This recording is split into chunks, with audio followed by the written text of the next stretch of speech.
منظور جب اپنے بندوں کی مولا کو ہدایت ہوتی ہے، اصلاح عقائد کی خاطر تنظیم رسالت ہوتی ہے، تکمیل ہوئی جب مقصد کی اور ہو چکا کامل دین متین، تکمیل ہوئی جب مقصد کی اور ہو چکا جب کامل دین متین، پھر ختم نبوت اور اس کے انعام کی دولت ہوتی ہے۔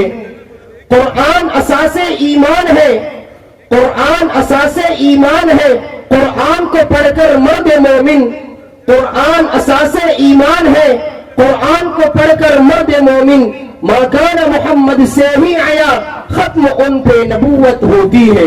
محمد نعمان اور شیخ محمد صلی اللہ علیہ وسلم کہ وہ آئے اور ختم نبوت پر اپنا مکالمہ پیش کریں۔ ارشد بھائی وعلیکم السلام ورحمۃ اللہ وبرکاتہ۔ جی ارشد بھائی خیریت سے ہے؟ الحمدللہ، اللہ تعالیٰ کا فضل و کرم ہے۔ کیا بات ہے راشد بھائی، کئی دنوں سے نظر نہیں آ رہے؟ جی بھائی دنیا کے کاموں میں اتنا مصروف ہو گیا ہوں کہ فرصت ہی نہیں ملتی۔ تو بتائیں راشد بھائی کیسے آنا ہوا؟ ذہن میں کچھ سوالات تھے، ان کے جوابات معلوم کرنے کے لیے آیا ہوں۔ جی راشد بھائی پوچھئے، اگر مجھے معلوم ہوں گے تو ضرور بتاؤں گا۔ سب سے پہلے آپ مجھے عقیدہ ختم نبوت سمجھائیے۔ اس بات کو دل سے ماننا کہ حضرت محمد صلی اللہ علیہ وسلم اللہ کے آخری نبی ہے اور قیامت تک کسی قسم کا کوئی نیا نبی پیدا نہیں ہوگا۔ کیا یہ عقیدہ قرآن و حدیث سے ثابت ہے؟ جی ہاں، قرآن مجید کی 100 سے زائد آیتوں اور 200 سے زائد احادیث سے ثابت ہے۔ تو ایک آیت پیش کیجئے۔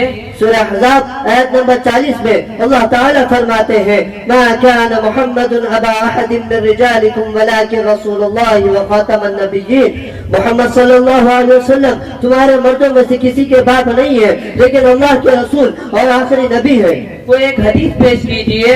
انا خاتم النبیین لا نبی بعدی، میں آخری نبی ہوں، میرے بعد کوئی نبی نہیں ہے۔ کیا حضرت محمد صلی اللہ علیہ وسلم کے بعد کسی نے نبوت کا جھوٹا دعویٰ کیا ہے؟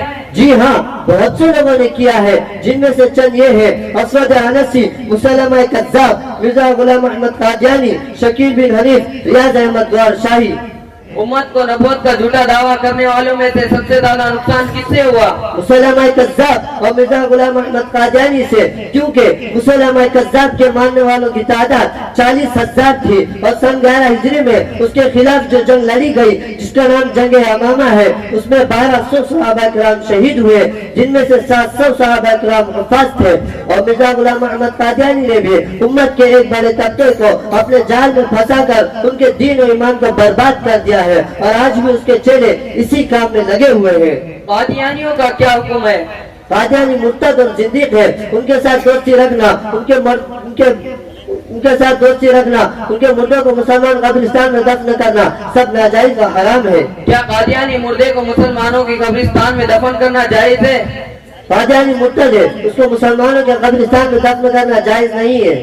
حضرت مہدی علیہ رضوان کا مختصر تعارف کرائیے۔ حضرت مہدی کا نام محمد بن عبداللہ ہوگا، حضرت فاطمہ رضی اللہ عنہا کے خاندان سے ہوں گے، مدینہ منورہ میں پیدا ہوں گے اور مکہ مکرمہ میں حجر اسود اور مقام ابراہیم کے درمیان لوگ آپ کے ہاتھ پر بیعت کریں گے اور 7 سال تک حکومت کریں گے۔ حضرت عیسیٰ علیہ السلام کے بارے میں اسلامی عقیدہ کیا ہے؟ حضرت عیسیٰ علیہ السلام اللہ کے جلیل القدر پیغمبر ہے جو اللہ تعالیٰ کے حکم سے بغیر باپ کے پیدا ہوئے، جن پر انجیل نازل ہوئی تھی اور اللہ تعالیٰ نے ان کو جسم و روح کے ساتھ آسمان پر اٹھا لیا ہے، ابھی آسمان پر زندہ ہے اور قیامت کے قریب اب دوبارہ دنیا میں تشریف لائیں گے اور دجال کو حضرت عیسیٰ علیہ السلام ہی قتل کریں گے۔ شکیل بن حنیف کون ہے اور اس نے کس چیز کا دعویٰ کیا ہے؟ شکیل بن حنیف صوبہ بہار کے ضلع دربھنگہ کی ایک بستی عثمان پور کا رہنے والا ہے اور اس نے مہدی اور عیسیٰ ہونے کا جھوٹا دعویٰ کیا ہے۔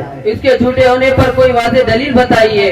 حدیث پاک میں ہے کہ حضرت مہدی اور حضرت عیسیٰ دو الگ الگ شخص ہوں گے، جبکہ ملعون شکیل بن حنیف کہتا ہے کہ میں ہی دونوں ہوں۔ کیا شکیل بن حنیف کو ماننے والے مسلمان ہیں؟